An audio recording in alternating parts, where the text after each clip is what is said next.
Hi, I'm Guy Harrison. I'm the founder and CTO of ProvenDB, and I want to give you a quick hands-on demo of ProvenDB and the Proofable API.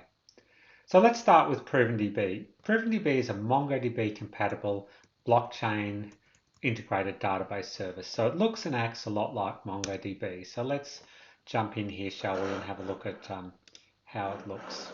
So let's start. I'm just going to start by putting a command in here that'll just make things run a bit quicker. It just reduces the number of multiple checks we do on every data access for integrity purposes. And so we can insert data into here just as we do with any other MongoDB database. Here I'm inserting a couple of documents.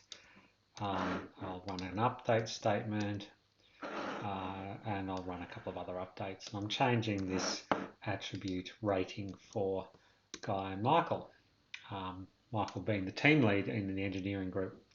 So you might notice here that in the prompt it says it's been incrementing the version as we go up. ProvenDB is a version database. Every time we make any change, we're changing the version of the database, and we can look back at other versions. So for instance, let's have a look at how my record looks now, and you can see my name's Guy and I've got a rating that is 13, and the prompt says we're on version 5. So let's go back to version 4 and have a look at what it looked like then.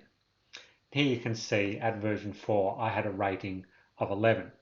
And so we can move backwards and forwards in time through the database, looking at different versions and seeing what happened. And we never by default discard any of that version. So as you're doing updates, we're keeping all the old versions and you're always able to have a look at them. And there's a special version current, which is the leading edge of the versions, if you like, where we can make changes. So we make changes to the database, we do things, and every so often we probably want to anchor some of this data to a public blockchain. That's what it's all about. We want to be able to be in a position where we can prove using blockchain-based records that this data is not being tampered with and that its origin dates are what it says it is.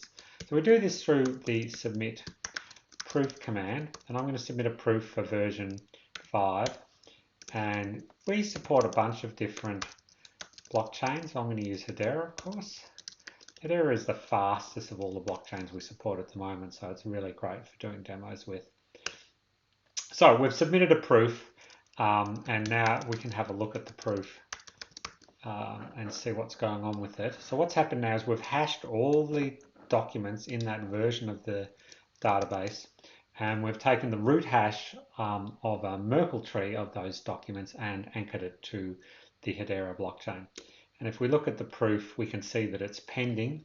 It's going to take usually less than a minute for proofs sent to Hedera to confirm. So let's have another quick look. And there we go. It's now valid, which means that the hash for all of the documents in the database at this state have been anchored to the Hedera blockchain. And you can see here, here's the transaction link. And I'm on the test net here, but you know, it might as well just be the main net. And it could be Ethereum, or it could be Bitcoin, or it could be something else as well. We can also have a look at this proof in JSON format. You'll see down the bottom there's a proof and it's a binary string.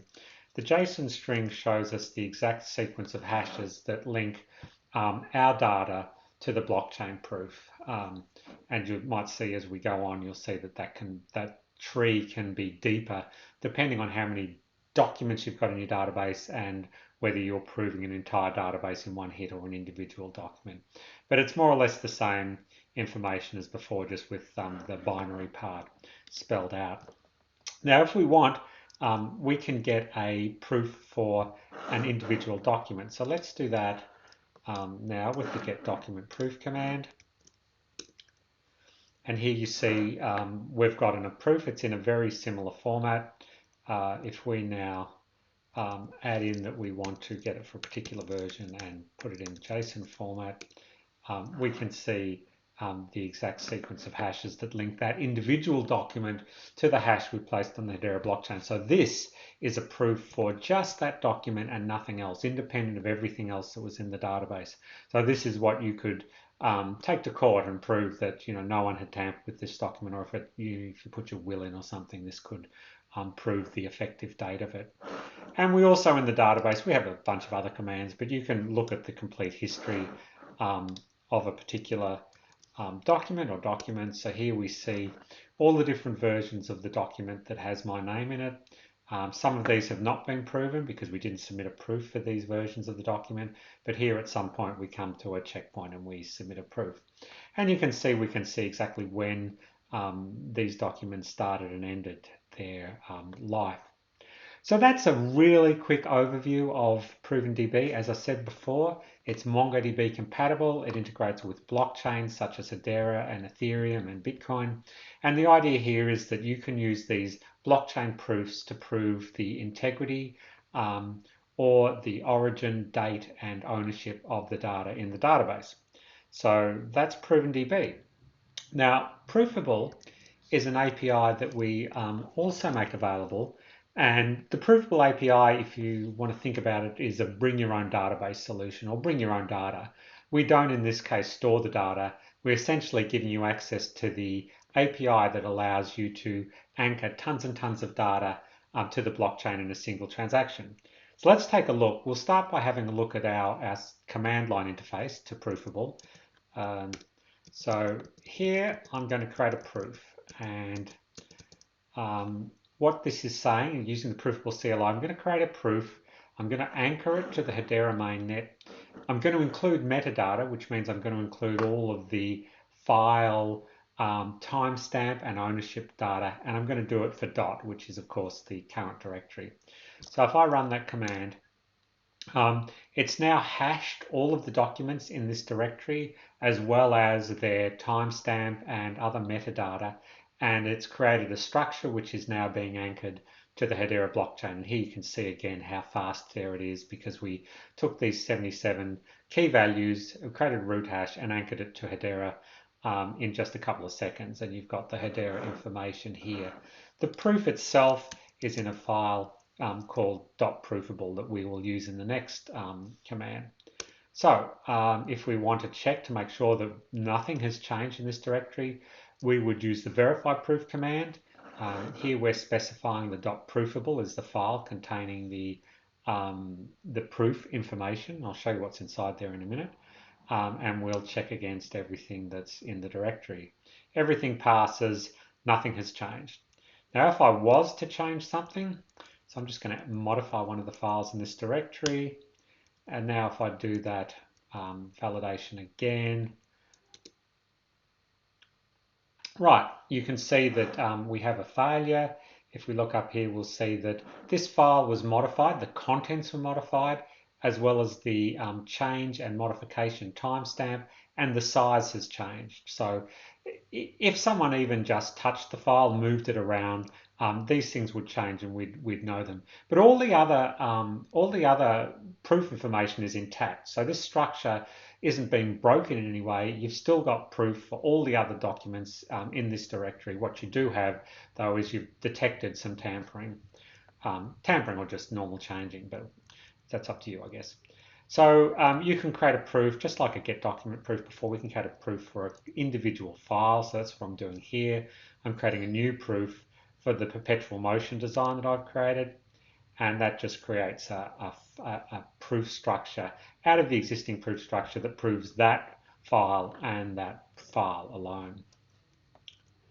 Now, if we wanted to see what's in the proof, if we want to get an idea about what our proof structures look like, we have this -d option, which creates what's called a dot file. And the dot file is a representation of it's not a Merkle tree, but it's similar to a Merkle tree that we use to anchor individual digital assets to the root hash that goes on the blockchain. So let's have a look at that. I've just loaded that up in VS Code, and it's a bit hard to read there, so I'll use the GraphViz preview. And so what we have here is we have the entire tree. At the top of the tree, hope you can see this, we have what's anchored on the Hedera mainnet. As we follow down this tree of hashes, it brings us down to hashes that represent hashes for individual documents.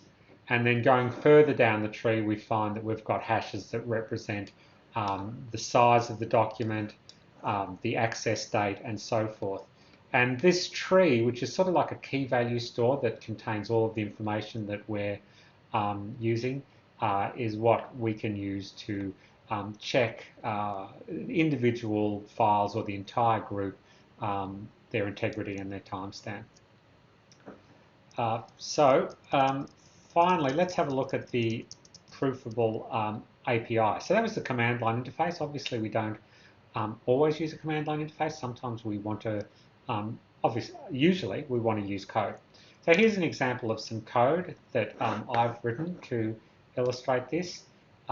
This code, which I just foolishly deleted,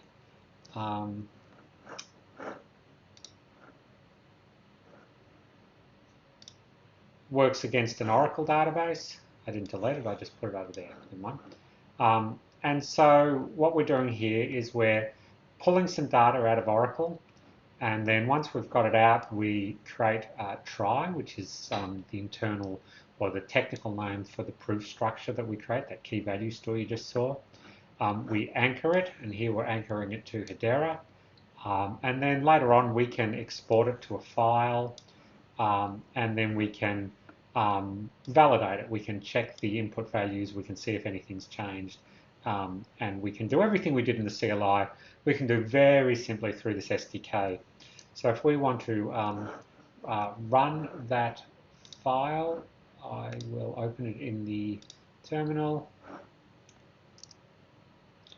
and if I run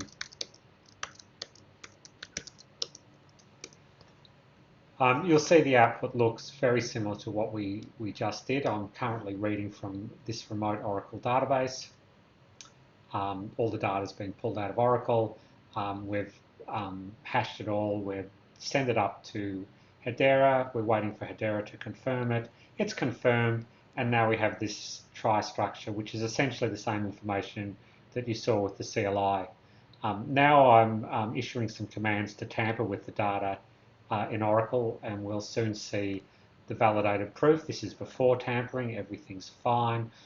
10,000 keys examined, all of them are fine. This time I've actually altered the data in Oracle, done the same thing. Anyway, so that's ProvenDB and Proofable. I hope that's been useful. Let us know what you think. Come and visit us at ProvenDB.com or Proofable.io. Thanks a lot.